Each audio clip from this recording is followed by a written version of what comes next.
ਖੇਤੀ ਕਾਨੂੰਨਾਂ ਦੀ ਵਾਪਸੀ ਮਗਰੋਂ ਕਿਸਾਨਾਂ ਦੀ ਕੇਂਦਰ ਸਰਕਾਰ ਦੇ ਨਾਲ ਬਾਕੀ ਮੰਗਾਂ ਤੇ ਸਹਿਮਤੀ ਬਣਨ ਮਗਰੋਂ ਕਿਸਾਨਾਂ ਦੇ ਵੱਲੋਂ ਮੋਰਚਾ ਫਤਿਹ ਕਰਨ ਦਾ ਐਲਾਨ ਕੀਤਾ ਗਿਆ। ਕਿਸਾਨਾਂ ਦੇ ਵਿੱਚ ਇਸ ਜਿੱਤ ਦੀ ਖੁਸ਼ੀ ਦੀ ਲਹਿਰ ਦੇਖਣ ਨੂੰ ਮਿਲ ਰਹੀ ਹੈ। ਉੱਥੇ ਹੀ ਸਾਬਕਾ ਕੇਂਦਰੀ ਮੰਤਰੀ ਹਰਸਿਮਰਤ ਕੌਰ ਬਾਦਲ ਵੱਲੋਂ ਕਿਸਾਨਾਂ ਨੂੰ ਜਿੱਤ ਦੀ ਖੁਸ਼ੀ ਦੀ ਵਧਾਈ ਦਿੱਤੀ ਗਈ। ਇਸ ਦੌਰਾਨ ਹਰਸਿਮਰਤ ਕੌਰ ਬਾਦਲ ਦਾ ਕਹਿਣਾ ਹੈ ਕਿ ਲੋਕਾਂ ਨੇ ਅਖੀਰ ਦੇ ਵਿੱਚ ਆਪਣੀ ਆਵਾਜ਼ ਸੁਣਾ ਦਿੱਤੀ ਹੈ। ਕਈ ਅਜਿਹੇ ਪਰਿਵਾਰ ਨੇ ਜੋ ਆਪਣੇ ਪਰਿਵਾਰਾਂ ਤੋਂ ਦੂਰ ਰਹੇ ਨੇ ਅਤੇ ਅੱਜ ਉਹ ਜਿੱਤ ਕੇ ਵਾਪਸ ਆ ਰਹੇ ਨੇ। ਉਹਨਾਂ ਨੂੰ ਇਸ ਗੱਲ ਦਾ ਬਹੁਤ ਦੁੱਖ ਹੈ ਕਿ ਇਸ ਅੰਦੋਲਨ ਦੇ ਦੌਰਾਨ 700 किसान शहीद हो गए। इस दौरान हरसिमरत कौर बादल ने और की कुछ किया, आओ सुनते हैं। देखिए, मैं देश के किसानों को बधाई देती हूँ। लोकतंत्र की जीत हुई है। सरकारें बनती हैं लोगों की बात सुनने के लिए, उनकी मांगे पूरी करने के लिए। आज लोगों की आवाज़ जब नहीं सुनी गई तो लोगों ने अपनी आवाज़ आखिर में सुना दी। और किसानों के लिए खुशी, क्योंकि मेरे क्षेत्र में तकरीबन 150 मौतें, जो 700 किसान शहीद हुए हैं, शायद 150 मेरे हलके से ही होंगे। और कई ऐसे परिवार हैं जो 10-10 महीने अपने घर से दूर रहे हैं।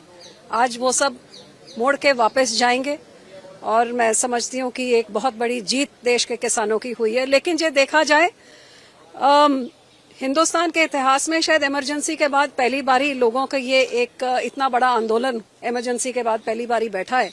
लेकिन जहाँ तक शिरोमणि अकाली दल या पंजाबियों की बात है, तो मैं ये भी बताना चाहूंगी कि जब महात्मा गांधी ने जब देश आज़ाद नहीं हुआ था और जिसको देश की सबसे पहली आज़ादी की जीत बोली थी, जब हमारे पंजाबियों ने अपने गुरुद्वारों को महंतों से छुड़वा के ब्रिटिश के राज में अपने कब्जा किया था, और SGPC जो आज तक हमारी मिनी पार्लियामेंट जिसकी इलेक्शन होती है, वो देश की सबसे पहली आज़ादी की जीत थी।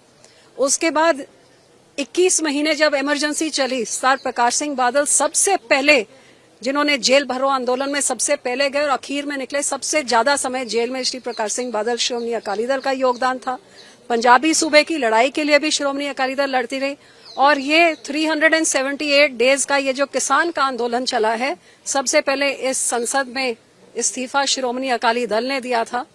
और आज मैं समझती हूँ कि जिस कारण करके इस्तीफा दिया था, ये साबित हो गया कि जे हमारी बात सुनी होती तो शायद 700 जाने बच जाती। मेरे दिल में सबसे बड़ा दुख इसी बात का है, क्योंकि उन किसानों के घर पे मैं गई हूँ, उन माताओं के घर पे गई हूँ, जिन्होंने कितने कितने दिन यहाँ पे जो सड़कों पे कुचली गई थी, जिनकी मौतें हो गई हैं, जिनके जवान बच्चों की मौत हो गई, जिनके घर वाले चले गए हैं।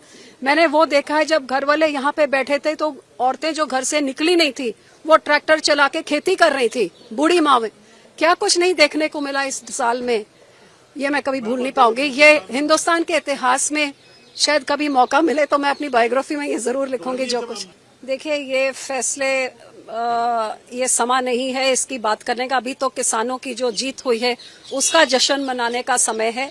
लेकिन इस साल भर में जो घाव पंजाब, जिस तरह की आतंकवादी, खालिस्तानी, क्या कुछ, किस तरह के देशद्रोही के केस, क्या कुछ नहीं किया गया। अभी तो वो जो दुख हुआ है वो घाव भरने में समा लगेगा।